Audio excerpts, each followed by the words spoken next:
میری امی بہت خوبصورت تھیں اور ابو رکشہ ڈرائیور تھے۔ غربت اور اپنی خواہشات کے لیے ایک دن امی علی نامی شخص کے ساتھ چکر چلا کر ہمیں چھوڑ کر چلے گئے۔ میری امی کا نام شیلا تھا، نشیلی آنکھیں اور لمبے لمبے بال تھے۔ کہتے ہیں اللہ تعالیٰ اپنے ہر بندے کی آزمائش لیتا ہے اور اس کے کچھ بندے اس کی آزمائش پر پورا اتر جاتے ہیں اور کچھ کمزور پڑ جاتے ہیں۔ میری زندگی میں بھی ایک ایسا واقعہ ہوا جس کی وجہ سے میری اور میرے بھائی کی پوری زندگی بدل کر رہ گئی۔ میرے بھائی کا نام اقبال ہے اور میرا نام ثنا ہے۔ میرے ابو کا پیشہ رکشہ چلانا تھا۔ ابو کی آمدنی اتنی نہ تھی کہ وہ امی کی خواہشات پوری کر سکیں۔ روز گھر میں نوک جھونک ہوتی تھی۔ امی پورا دن گھر سے باہر رہتی۔ جب رات کو گھر پہنچتی تو کسی سے بات نہ کرتی اور سو جاتی، جیسے ان کا اپنے شوہر اولاد سے کوئی تعلق نہ ہو۔ امی علی نام کے آدمی سے ملی جو بہت امیر تھا۔ امی اور اس آدمی کی نزدیکیاں بہت بڑھنے لگی تھی اور امی نے اس آدمی سے شادی کرنے کے لیے ابو سے طلاق کا مطالبہ کیا۔ ابو نے امی کو بہت سمجھانے کی کوشش کی کہ تمہاری 2 سال کی بیٹی ہے اور 4 سال کا بیٹا ہے، میرا نہیں، کم سے کم ان بچوں کے بارے میں ہی سوچ لو۔ مگر امی کسی حال میں بھی کچھ سمجھنے کو تیار نہ تھیں۔ انہیں صرف اپنی خواہشات کی پرواہ تھی۔ اسی وجہ سے میرے والدین کی طلاق ہو گئی۔ جس وقت مجھے اور میرے بھائی کو ان کی سب سے زیادہ ضرورت تھی، وہ ہمیں دنیا کے اس اندھیرے میں تنہا کر گئی تھی۔ ابو اللہ تعالیٰ کے سوا ہمارا کوئی دوسرا سہارا نہ تھا۔ جب کسی ماں کو اپنی اولاد کو پیار کرتا دیکھتی تو اس ماں کی ممتا کو دیکھ کر میرا دل رو پڑتا اور گھنٹوں اکیلے بیٹھ کر رویا کرتی تھی۔ سردیوں میں جب تمام بچے اپنی ماں کی گرم آغوش کے سائے میں سو رہے ہوتے تھے تو میں رات کی تیز ہواؤں کے جھونکوں سے ڈر جاتی۔ تب ایک دیوار کے ساتھ گھٹنوں پر اپنا سر زمین کے گوش میں رکھ کر سو جاتی اور دعا کرتی اللہ تعالیٰ اس رات کی سیاہی کو جلد ختم کر دے۔ تکلیف جب زیادہ ہوتی، جب اپنوں سے زیادہ غیر لوگ ہمیں ترس کھا کے یہ کہتے یہ لو کھانا ہمارے گھر آؤ کھانا کھا لو۔ کچھ لوگ ترس کھا کے اپنے بچوں کے پہنے ہوئے کپڑے مجھے اور میرے بھائی کو دیتے، ہم انہیں بڑی خوشی پہن کر اپنے وقت کو گزارتے تھے۔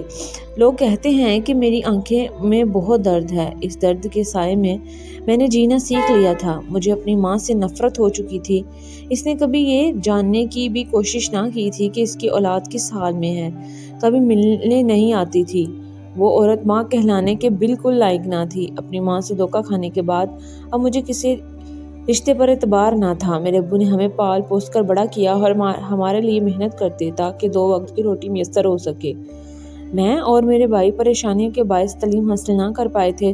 وقت تیزی سے گزرتا گیا اور دیکھتے دیکھتے زندگی کے 10 سال گزر گئے۔ وقت کے ساتھ زندگی بہت بدل چکی تھی۔ اب میرے ابو بھی دوسری شادی کر چکے تھے۔ اس عورت کا نام صبا تھا اور شادی شدہ عورت تھی۔ ابو کو ہر وقت مانوس کرنے کے لیے بنی سنوری رہتی تھی۔ سوتیلی ماں کے آنے کے بعد اب ابو بھی کافی بدل چکے تھے۔ اس عورت نے بیوی ہونے کے تمام فرائض ادا کیے لیکن وہ ہمیں اپنی اولاد کی طرح نہیں اپنا پائی۔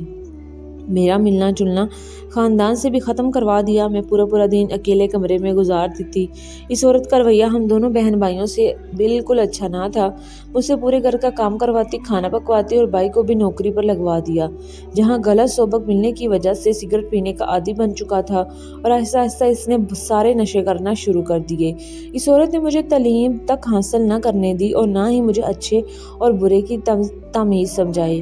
اس عورت کی ایک ماں اور 2 شادی شدہ بہنیں اور ایک بھائی تھا اور اس کے گھر والے اکثر آیا کرتے تھے۔ اس کا بھائی اچھی شخصیت کے کردار حامل نہ تھا، مجھے غلط نظروں سے دیکھتا تھا، کبھی کسی بہانے سے میرا ہاتھ پکڑتا اور کبھی کسی بہانے سے میرے پاس آ کر بیٹھ جاتا۔ میں نے اس کی شکایت اپنی سوتیلی ماں سے کی تو اس نے الٹا مجھے ہی ڈانٹا، دھمکایا اور گھر والوں کی نظر میں مجھے غلط ثابت کروا دیا تاکہ مجھ پر کوئی یقین نہ کرے۔ میں اس عورت کے ظلم کا حصہ بن چکی تھی۔ اس نے میری ناسمجھی اور معصومیت کا فائدہ اٹھایا اور جس عمر میں بچے پڑھتے ہیں اس عمر میں میرے دماغ میں عشق و محبت جیسی باتیں بھرتی۔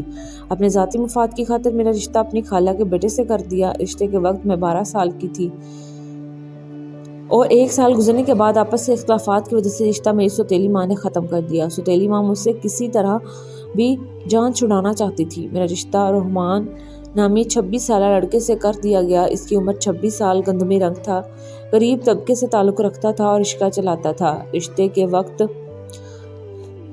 تیزی سے وقت گزرتا گیا۔ اب میری عمر 15 سال ہو گئی تھی۔ شادی کی تیاریاں ہو رہی تھی۔ ایک دن میں اور میرا بھائی شادی کا سامان لینے بازار گئے۔ واپسی پر ایک عورت روڈ پر بھیک مانگ رہی تھی۔ اس کی صدا کان میں آئی تو ہم دونوں نے پلٹ کر دیکھا، وہ کوئی اور نہیں ہماری ماں تھی۔ ہمیں پہچان نہ سکی، لیکن ہم نے انہیں بتایا کہ ہم انہی کی اولاد ہیں۔ جب ہم نے پوچھا کہ آپ کی حالت کس نے کی تو انہوں نے بتایا کہ جس آدمی کے لیے میں نے اپنے انمول رشتے ٹھکرائے تھے، آج اس ہی آدمی نے مجھے چھوڑ دیا، کیونکہ اللہ تعالیٰ نے مجھے اولاد جیسی نعمت سے محروم کر دیا تھا، میں اس کو اولاد نہ دے سکی۔ امی نے ہم دونوں سے معافی مانگی اور ہم انہیں معاف کر کے گھر آ گئے۔ وہ بھی میری شادی میں شریک ہوئیں۔ اللہ تعالیٰ نے میرے صبر کے صلے میں بہت اچھا شوہر سے نوازا، وہ میرا بہت خیال رکھتا۔ شادی کے بعد مجھے اپنی سوتیلی ماں کے ظلم سے آزادی مل چکی تھی۔ میرے کہنے پر میرے شوہر نے میری ماں کو اپنے گھر پر جگہ دے دی۔